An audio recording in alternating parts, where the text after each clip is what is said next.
ప్రధానంగా 4 పాత్రలు ఉంటాయి. బ్రహ్మ, యజ్ఞాచారి, ఉపద్రష్ట, పరిచారకుడు.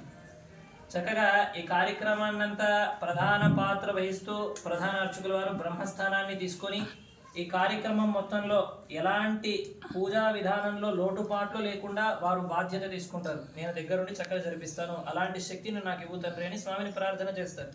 తర్వాత యజ్ఞాచార్య స్వామి యజ్ఞాది క్రతువులు, చతుస్థానార్చన మొదలైనటువంటి క్రియాకలాపాలలో అంత చక్కనైనటువంటి శాస్త్ర విధిని అనుసరిస్తూ చేస్తాను స్వామి అని ఇంకొకరు యజ్ఞాచారిగా దీక్షను స్వీకరిస్తారు. తర్వాత ఉపద్రష్ట అన్ని చోట్లకి కావాల్సినప్పుడు ఒకరు కూర్చొని చేసేవారు, ఒకరు అన్ని గమనించేవారైతే కావాల్సినటువంటి సామాగ్రి అందించేటటువంటి వాళ్ళు, అక్కడ ఏం లోటుపాట్లు ఉన్నాయని చెక్ చేసేటటువంటి వాళ్ళు ఉంటారు కదా, వారిని ఉపద్రష్టగా ఎన్నుకొని వారికి కూడా దీక్షా వస్త్రాలు ఇచ్చి చక్కగా మీరు జరుగుతున్నటువంటి కార్యక్రమాన్ని అంతా గమనిస్తూ ఎక్కడ ఏ వస్తువు కావాలో దాన్ని మీరు చక్కగా మిమ్మల్ని అడిగి తెచ్చి అక్కడ ఇచ్చేటటువంటి బాధ్యత ఒకరు తీసుకుంటారు.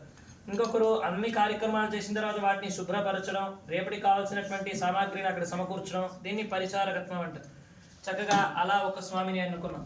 తర్వాత ఇన్ని కార్యక్రమాలు జరిగిన తర్వాత స్వామికి చక్కనైనటువంటి ప్రసాదాలు సమర్పించడానికి ఒక స్వామిని ఎన్నుకున్నాం.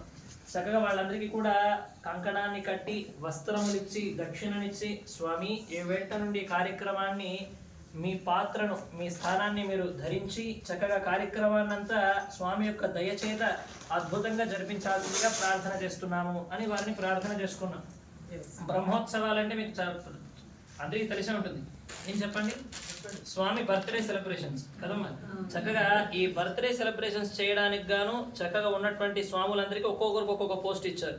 చక్కగా వాళ్ళంతా కూడా నమస్కారం చేసుకొని ప్రార్థన చేసుకున్నారు. వాళ్ళందరికీ కూడా కంకణ ధారణ జరిపి చక్కగా తదుపరి ఇప్పుడు చేయాల్సినటువంటి కార్యక్రమం ఏమిటి అంటే, ప్రధానంగా మొట్టమొదటి రోజు మనం ఏం చేస్తుంటాం చెప్పండి, నానబెట్టినటువంటి మొలకల్ని అందులో వేసుకుంటాం. దానినే అంకురార్పణ.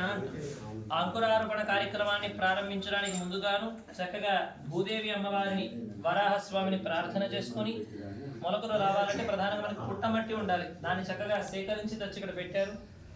ఆ పుట్టమట్టిలోను అందులో అమ్మవారిని, తర్వాత ఈ గుణపంలో భూవరాహ స్వామిని ఆవాహన చేసుకుని వాళ్ళిరువురికి కూడా పూజా విధానాన్ని సమర్పించిన తరువాత ఆ వరాహస్వామి ఉన్నటువంటి గుణపాన్ని భూదేవి అమ్మవారికి ఇలా తవ్వి అక్కడ వచ్చినటువంటి ఆ వేదోక్తమైనటువంటి మట్టిని చక్కగా ఆ పాలికల్లో వేసి, అంకురాలలో 12 రకాలైనటువంటి విత్తనాలు ఉంటాయి. ఒక్కొక్క దానిలో ఒక్కొక్క నామం, కేశవ, నారాయణ, మాధవ, గోవింద, ఈ రకంగా ఒక్కొక్క ధాన్యంలో ఒక్కొక్క నామాన్ని ఆవాహన చేసి అందులో నానబెట్టి ఉంచాను. చక్కగా ఆ పాలు చక్కగా అందులో పోసి ఆ పవిత్రమైనటువంటి ధాన్యాలని ఆ పాలికల్లో వేసి ఆ స్వామిని ప్రార్థన చేసుకుంటాం.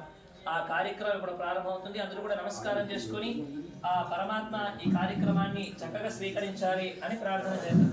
స్వామి అన్ని విషయాలు చెప్పారు సరే, మరి మాకెందుకు కట్టారు కంకణం, మీకెందుకు కట్టారు కంకణం అంటే, ఈ కార్యక్రమం జరిగేంతసేపు ఈ అయ్యగారులు ఎలాగైతే దీక్షను తీసుకొని కార్యక్రమాన్ని జరిపిస్తారో భక్తులు ప్రధానమైనటువంటి పాత్రను వహిస్తారు కదండి. మేము మధ్యలో అనుసంధానం మాత్రమే, కానీ మెయిన్ కాన్సెప్ట్ ఏంటి ఇక్కడ, భక్తుడు భగవంతుడు కదండి. దాని మధ్యలో మేము అనుసంధానంగా ఉంటాం, కానీ మెయిన్ కాంటాక్ట్ మీకే ఉంటుంది. కాబట్టి ఇది మీకు ప్రధానమైనటువంటి దీక్ష. ఎవరు కూడా ఈ 5 రోజుల పాటు, మిగతా కాలంలో కూడా మాట్లాడకూడదు, కానీ 5 రోజుల పాటు ఎలాంటి దుర్భాషలు మాట్లాడకుండా, తినకూడనివి ఏమీ తినకుండా, చక్కనైనటువంటి ఇప్పుడు దాకా ఉన్నటువంటి నియమాల కంటే ఇంకొంచెం శ్రద్ధగా నియమాలను పాటిస్తూ చక్కగా స్వామి యొక్క ఈ బ్రహ్మోత్సవ కార్యక్రమంలో అన్వయించాలి. మేము కూడా అన్వయిస్తాము. మా స్వామి ఎప్పుడు ఎవరికి ఏ సేవిస్తాడో తెలియదు, కాబట్టి అన్ని రకములైనటువంటి సేవలకు, పూల దేవాల, ఊడవాల, తుడవ, అన్నిటికీ నేను సిద్ధంగా ఉంటాను అని మనమంతా కూడా ఇప్పుడు కంకణాన్ని ధరించి స్వామి యొక్క బర్త్డే సెలబ్రేషన్స్లో మన పాత్రను కూడా ఇక్కడ ఉంచుకుంటున్నాం. కాబట్టి ఆ కార్యక్రమాన్ని చక్కగా జరిపిద్దాం. నమస్కారం చేసుకొని ఆ వరాహ స్వామిని, భూదేవి అమ్మవారిని ప్రార్థన చేసుకోండి. పునః ప్రాణానాజమ్య